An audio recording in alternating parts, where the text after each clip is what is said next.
जय श्री राम। देखिए, समता का भाव लाना, हम अपने जीवन में किस प्रकार समता का भाव लाएं, उसकी रजा में राजी रहें, कैसे हमारे से ये कला आएगी। तो इसके लिए हमें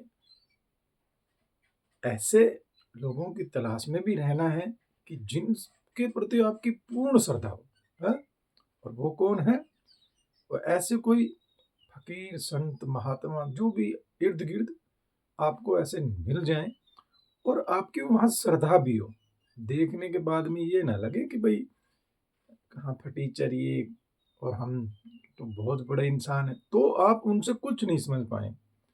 जब हम किसी से गेन करने जाते हैं तो 100% उनके प्रति गुरु का भाव होना चाहिए कि अब हम अपने जैसे गुरुदेव से ही कुछ पूछ रहे हैं, तब जा करके वो बातें हमें समझ में आने लगती है। नहीं तो भैया आप खाली तर्क वितर्क करने के लिए जा रहे हैं तो बात अलग है। इसलिए ज़्यादा से ज़्यादा हम अपने समता को भाव को बढ़ाने के लिए फकीरों से ताल्लुक रखना शुरू कर दें, खुद पे खुद ये कला बढ़ने लगती है।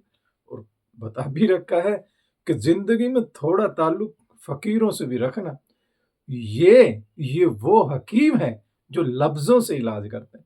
तो भैया ये जो फकीर है होते हैं, साधु संत होते हैं हमारे, ये लफ्जों से इलाज कर देते। क्या होता है इनके पास है? अरे एक धोती लंगोटी विचारों के बाद आजकल चलो ये वस्त्र उससे पहन रहे हैं, नहीं हम यहाँ रहते हैं, यहाँ तो अभी भी बहुत अवधूत संत मिलते हैं हम तो सिर्फ लंगोटी मारे रह रहे हैं। कितनी सर्दी है, आज माइनस का टेम्परेचर फिर हो गया है, उसके बावजूद भी कुछ संत यहाँ पर ऐसे हैं जो नित्य प्रतिदिन गंगा स्नान भी कर रहे हैं और वस्त्र नाम की कोई चीज नहीं, थोड़ा सा वस्त्र से ही काम चल जाता है। तो ऐसे ये शरीर उनका इसमें ढल चुका। जब उन्होंने शुरू से ही इस चीज की साधना कर ली कि भैया हम इस तरह रहेंगे, अब यदि हम ऐसे रहने लग जाए तो गई हमारा तो कल्याण हो जाएगा। जैसे हम कभी माइनस का सोच भी नहीं सकते थे कि हम माइनस टेम्परेचर में रहेंगे, आज यहाँ आ गए। तो देखो ये सत्संग की बात ही हो रही है कि किस तरीके से जैसे शरीर को आदत पड़ गई ऐसे ही मन को आदत पड़ जाएगी। धीरे धीरे हमारी भी वो किसान की फसल की तरह हमारी फसल भी जमने लगेगी है। जब भी मान लीजिए किसी के प्रति हमारे भाव खराब होते हैं, तो जिनके प्रति हमारे भाव खराब हुए हाथ के हाथ हमें समझाना आ गया, अरे नहीं, जब राम और रावण को एक बताया है तो ये भी वो ही है। मेरे द्वार पर, जैसे नामदेव जी कहते थे ना कि मेरे द्वार पर ठाकुर जी के अलावा कोई आ ही नहीं सकता, कुत्ते के रूप में भी आया तो भी वही आए, उन्होंने पहचान लिया, छोड़ूंगा नहीं, वही हो ठाकुर जी हो तुम। तो भैया ऐसे ही हम भी सब पहचानने लग जाए अपने इर्द गिर्द में। पहले अपने घर से चले, घर में जो भी आप देखते हैं उन सबको समझो कर ये भी भगवान का रूप। देखो इस चीज को रोज रोज करोगे ना तब होगी। मन को जन्म जन्मांतरों की आदत पड़ी हुई है, मन नहीं मानेगा। मन को तो भैया खुद आपको लाना पड़ेगा। मन तो कहेगा अरे ये तो तेरा बेटा है? ये तो तेरी पत्नी है?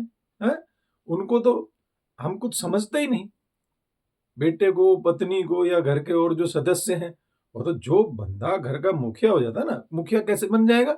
जो पैसे कमाने लग गया वो घर का मुखिया हो गया, क्योंकि उसके पैसे से घर चल रहा है। तो वो अपना आपको समझने लग गया, अरे मेरे सामने तो इनको क्या आता है, मैं तो इतने लोगों से वो करता हूँ। तो वो अभिमान है हो गया इस चीज का, पता नहीं चल रहा। चाहे बेशक सच्चाई का है लेकिन है तो अभिमान। भैया आप क्या, अगर आप नहीं करते तो कोई ना कोई किसी के ना किसी के और माध्यम से भगवान करवाते ही। वो हमने एक ऐसा भी परिवार देखा है जिसमें लड़कों की बजाय बड़ी बिटिया थी और उसी ने सारे परिवार को संभाल लिया, शादी नहीं करी और पूरे परिवार को पढ़ाया लिखाया, सबको बढ़िया बढ़िया सबकी शादियों की सारा सब कुछ वो करा, और वो खुद अपने बेचारे अध्यापन कार्य में लग करके बिटिया रह गई। तो जो समझ जाते हैं, अब ये उनका समझना नहीं, ये खुद परमात्मा के द्वारा मिलती है प्रेरणा, और खुद परम पिता परमात्मा आकर जब घट के अंदर बैठ जाते हैं तो किसी से भी करा देंगे। ये मत समझना कभी भी कि भाई मेरे द्वारा ये घर चल रहा है या ऐसा। अगर कभी भी ऐसा आपके अंदर अभिमान आए, अरे मैंने कंपनी लगा रखी है तो ये सब लोग ऐसे ऐशो आराम भुगत रहे हैं, ये घूमने चले जाते हैं, कभी इंग्लैंड जा रहे हैं, कभी स्विट्जरलैंड जा रहे हैं, या कभी गोवा जा रहे हैं, तो कभी ऋषिकेश, मंसूरी, ऐसे ही घूमते रहते हैं, पैसे खर्च करते हैं। अगर मैं ना कमाऊं तो नहीं, वो अपना प्रारब्ध लिखवा करके लाए हैं भैया। एक देखिए, जितने ज्यादा आदमी पैसे वाले हो जाते हैं उनकी संतान वैसे ही थोड़ी कम होती, और वो जो होती है ना वो भी कहीं ना कहीं से तप करके है। तो इसमें कोई दो राय नहीं कि आप लोग जब इतने धनवान हो रहे हो या इतने धनाढ्य परिवार में खुद जन्मे और फिर उस परिवार को आपने आगे बढ़ाया है, तो कहीं ना कहीं तप तो आपका भी है। तप आपने किया है, तब जाकर के आपको ऐसा सुख में जीवन बिताने के लिए वहां मिला। फिर ऐसे ही वो संतान आपके पास आएगी जिनका पूर्व प्रारब्ध होगा।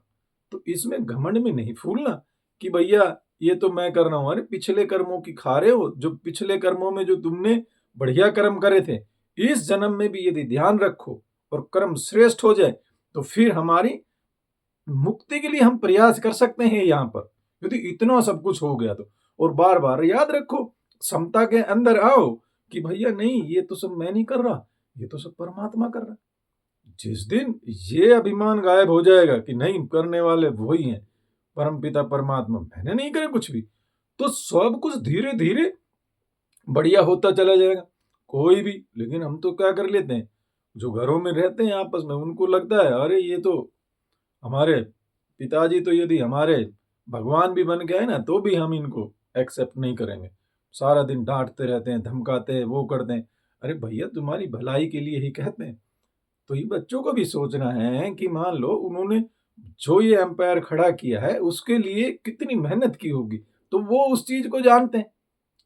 तो उनको भी ये सोच रहा है कि भैया नहीं, ऐसे नहीं, वो जो बच्चे मिल गए ऐसे ही नहीं मिल गए, उन बच्चों का अपना तप है, उस तप के द्वारा ही वो आपके घर में पैदा हुए। नहीं तो आप देखते हैं भाई, एक बच्चा बहुत गरीब आदमी के भी होता है, एक बच्चा बहुत अमीर आदमी के भी होता है, जन्म लेता है, और वो गरीब आदमी को बच्चों सबको क्रॉस करके आगे भी चला जाता है। ऐसे बहुत से उदाहरण आते हैं। तो कहीं से भी परमपिता परमात्मा किसी को कुछ भी करा देगा, इसलिए ज्यादा सोचने की बात नहीं है कि भैया हमें अपने द्वारा उसका। देखो, आप कहते हो कि जी नहीं नहीं, हमारे अंदर तो अभिमान है ही नहीं, ये छुपे हुए रहते हैं। देखो, चौथी चीज में आता है मन चित्त बुद्धि अहंकार। मन सूक्ष्म है, उससे सूक्ष्म चित्त हो गया, फिर बुद्धि अति सूक्ष्म होगी, और फिर अहंकार का किसी को आज तक पता ही नहीं चला, स्वयं के अहंकार का, कि भैया मैं कितना अहंकारी हूं। तो अपने अहंकार का थोड़ी आपको पता चल जाएगा। सब दूसरे के अहंकार को देख सकते हैं, अपने अहंकार को देख ले, अरे वो तो फिर तो हो ही गया कल्याण, क्योंकि वो अहंकार को खत्म ही तो करना था। और जब जिन बातों को आप बोलने के बाद में सोचते हैं, अरे ये तो मैंने अभिमान भरी बातें कह दी, बस पकड़ हो गई शुरू, फिर तो समझो कि वो फसल जमने शुरू हो गई। भाई बार बार हमारे अंदर ये भाव आए कि नहीं, अरे ये भी परम पिता का ही रूप है, मेरे घर में आए हैं, ये परम पिता के ही रूप हैं ये देवी, इनको पत्नी का जो रोल परम पिता परमात्मा ने दिया है, इनको माता का रोल दिया, हम अपने तरफ से ये सोच सोच करके काटें। तो फिर पत्नी के साथ पत्नी का सब व्यवहार, माता के साथ माता का सब व्यवहार, खुद व्यवहार भी होता रहेगा और हम जागते भी रहेंगे। देखो, जागना बहुत ज्यादा जरूरी है। अगर जगे नहीं इस चीज के लिए तो भाइयों नुकसान हो जाए। जगना तो हमें पड़ेगा ही इस चीज में, कि तभी जाकर वो समता आएगी और तभी उसकी रजा में राजी रहना आएगा। है, राजी है उसी में जिसमें तेरी रजा है। या तो यूं भी वाह है और वो भी वाह। तो ये काम कोई संत ही नहीं, आप लोग भी कर सकते हो। बस थोड़ी सी अहंकार को अहमियत देना थोड़ा कम कर दो, हो जाएगा। लेकिन जैसे ही हमारा अहंकार इतना भारी होता है ना, हाँ मुझसे ऐसे कह दिया, इसकी ये मजाल, इसकी ये हिम्मत, ऐसा कैसे कह सकता है। अरे इन छोटी छोटी बातों को लेकर के ही जीवन खराब हो रहा। तो जो ये सोच लेगा कि देखो ये पारी मैंने अच्छी खेल ली है, ये जो पारी थी मेरी ये मैंने बहुत अच्छी खेल दी, अब तो भाई आपका समाज में, गांव में, दुनिया में नाम हो गया किसी भी तरीके से, अब ये पारी भी अच्छी खेलो। वहीं जब आप इतने ज्यादा समर्थ हैं तो वहीं पर रह करके एक कोई ऐसा कमरा अपना चुन लें। जैसे देखो पहले के जो राजा महाराजा होते थे उनके कमरों में, उनके महल में एक अलग से कमरा नहीं होता, कोप भवन, जिसके अंदर पता लग जाए कि कौन भाई, वो कोप भवन में माता के गई थी ना, कोप भवन में तो पता था कि भाई कोप भवन में किस लिए जाता है आदमी, जब वो गुस्सा होता है, नाराज होता है। तो ऐसा ही अपने घर में एक हम भवन बना लें कि जिसमें केवल और केवल परमात्मा के अलावा कोई बात ही ना करनी। जो पैसे वाले हैं वो तो भाई कर सकते, एक रूम को बढ़िया अच्छा सजा लें, उसमें भगवा सारा सब कुछ लगा लें, परम पिता का सा माहौल बना लें, और उसमें जब घुसे तो बाहर से ये करके घुसे कि अब इसके अलावा और कोई बात ही नहीं आनी चाहिए।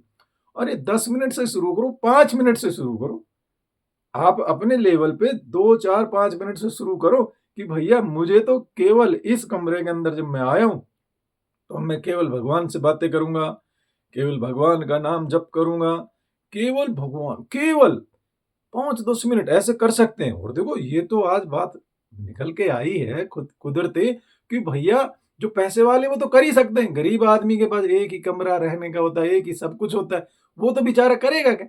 लेकिन जब आप ऐसा कर रहे हैं तो आप ऐसा भी कर सकते हैं, बिल्कुल ही घर को जैसे वहां पे को भवन था ऐसे ही आप अपने महल के अंदर एक परमात्मा के लिए भवन बना लो, और सब घर वालों को कहो कि भैया जिसके भी मन में आए 5 10 मिनट में वो यहाँ जाए, और इसके अलावा वहां पर एंट्री ना हो, बैन कर दो सबकी एंट्री, कि जब किसी का परमात्मा के तरफ चलने को मन कर रहा है तो जाएंगे, नहीं तो इस तरफ नहीं जाएंगे। तो हम अपने घरों में इस तरह का माहौल देख करके अपनी संतति को भी अच्छे संस्कार भी दिए जाएंगे इसके माध्यम से, और खुद पे खुद जब हमारा साधु स्वभाव हो जाएगा तो भैया जीवन अच्छा हो जाएगा। तो हमें करना चाहिए इस तरह से, और जो भी हमारे इर्द गिर्द है ना वो आपको प्यारे लगने लग जाएंगे। अभी पता है कितना ज्यादा जो द्वेष क्लेश हुआ रहता है वो किस लिए होता है, क्योंकि आप समझे ही नहीं अभी उस इशारे को है। जो परमात्मा कहते हैं ऋतेर प्रतीयत न प्रतीयत जात बनी, जो कुछ दिखाई दे रहा है भैया सब कुछ मैं ही तो है, प्रतीत जो हो रहा है दिखाई नहीं, जो प्रतीत जो हो रहा है उसके रूप में भी हम ही। अरे तो इतना सब कुछ प्रतीत हो रहा है तो वो जो आपको दिखाई नहीं दे रहा घर के अंदर है, कोई सास है, कोई बहू है, कोई किस तरह के जो माहौल घर के अंदर होता है, तो उन सब को भी आप अपना यही समझ ले कि ये परमात्मा की है, ये मेरे परम पिता है। फिर देखिए आप अपनी तरफ से व्यवहार करना शुरू करें। बहुत बार सत्संग में ये बात आई है कि जिसको खुद सुधरना है भैया वो सत्संग करेगा, वो परमात्मा के सामने बैठकर ऐसी बातें करेगा। जिसको खुद नहीं सुधरना तो वो अभी यही कहेगा देखो हम तो इनके लिए ऐसा कितना करते हैं, लेकिन ये तो बिल्कुल ही नहीं सोचते, ये तो सर पे चढ़े रहते हैं। अरे चढ़े रहने दो, क्या पता उनका कैसा अपना प्रारब्ध है, क्या लिखा करके लाए हैं वो अपने नसीब में है। तो ये भी बात क्लियर होगी कि आपके यहाँ पैदा हुए हैं तो उनका अपना तप है इतना, इसलिए उनसे नाराज भी नहीं होना, और उनको यदि सही मार्ग पर लाना है तो आप परमात्मा की तरफ चल पड़ो। बहुत ज्यादा जरूरी है, जब मनुष्य खुद परमात्मा की तरफ चल पड़ेगा, उसकी खुद की भगवत भजन में रुचि होनी शुरू हो जाएगी, तो बच्चे तो फिर अपने आप सही होते चले जाते हैं। जब तक ही बच्चे, क्योंकि ठाकुर जी घर में नहीं आए ना, तो फिर बच्चों में ये इस तरह के संस्कार रहते हैं कि भाई लेट सेट में सब आते हैं, और किस किस तरह से घरों के अंदर आजकल ड्रिंक्स व्रिंक्स करके बच्चे आ रहे हैं, माँ बाप अपना दिल जला रहे हैं, बैठे बैठे देख रहे हैं अरे ये किस तरह के हो गया, और फिर ये कह रहे थे भाई इनके भाग्य में ऐसा लिखा। वो भाग्य में नहीं, आप संस्कार देना भूल रहे हैं। और आपने इतने रूम बना रखे हैं घर के अंदर, इतना सब कुछ है आपके पास, लेकिन एक रूम परमात्मा के नाम का अलग से नहीं, और है तो उसमें इतनी मूर्तियां भर दी कि उसमें बैठने की जगह नहीं, बड़ी मुश्किल से आरती घुमाओ, इतनी सी जगह छोड़ दी। इतना बड़ा ही वो अपना रूम रखो जिसके अंदर आराम से आप बैठ सको, वहीं पर ध्यान भी कर सको, वहीं पर जो भी आपको बढ़िया लगे अपने प्रभु के सामने बैठकर कर सको। हैं? नहीं तो भैया आपको ये लगने लग जाएगा कि परमात्मा उरमात्मा कुछ होता नहीं, भगवान है क्या? हम तो भगवान से बड़े हैं। तो जिन्होंने ये सोच लिया कि हम भगवान से बड़े हैं, फिर वो काहे परमात्मा की तरफ चलेगा? क्योंकि उसको तो ये लग रहा है कि भाई मैं जिस भी चीज़ में हाथ डालता हूँ, वही सोना हो जाती। अरे ये आपके पूरे प्रारब्ध हैं। जो वो एक आता था ना कि वो बताया था कि किस तरह से एक शराबी था और एक बहुत भगवान का भगत था। तो जो भगवान का भगत था वो मंदिर में जा रहा होता है, वो तो उसको तो बेचारे को कील लग जाती है। बरसात हो रही थी, दिखाई नहीं दिया और कील पे पैर पड़ा कि उसके पैर में से कील निकल गई। और वो शराबी जो था उसको रोज कुछ ना कुछ मिलता था पैसे, इस तरह से। तो उसको उस दिन भी पैसे मिले। अब वो उसको चिढ़ा रहा है कि देख जा और मंदिर के अंदर मेरे साथ बैठ है, थोड़ी दो घूंट लगा, देख कितने मजे आते हैं। तो तू मेरे साथ बैठ करके पीता नहीं, भगवान के पीछे पड़ा हुआ है। तो भगवान देख तुझे क्या देते, देख मुझे मुझे तो पैसे मिले और तेरे को कील मिली। तो भगवान के सामने जाकर वो जो भक्त था वो रोने लग जाता। तब भगवान ने दिखाया अरे इसको तो राजा बनना था, लेकिन ये अपनी गलतियों के कारण और 10-10, 5-5, 100-100, 50-50 रुपए में ही खुश हो गया। ये वहीं पर रह गया है। और तुझे तो आज फांसी लगनी थी, तो एक छोटी सी कील लगने से तेरा ये सारा नष्ट हो गया, जो भी पाप था। तो ऐसे हमें उनको धन्यवाद देना चाहिए। ना जाने परमात्मा की कौन सी कृति है जिसके द्वारा हमारे ये सब काटे जा रहे हैं। कभी भी उसके प्रति हमें अपने मन के अंदर ये नहीं लाना है कि परमात्मा ने ये क्या किया। नहीं, वो जो भी करते हैं अच्छा करते हैं। जब दिल और दिमाग ऐसा कहने लग जाता है तो फिर बढ़िया हो जाता है। जय श्री राम।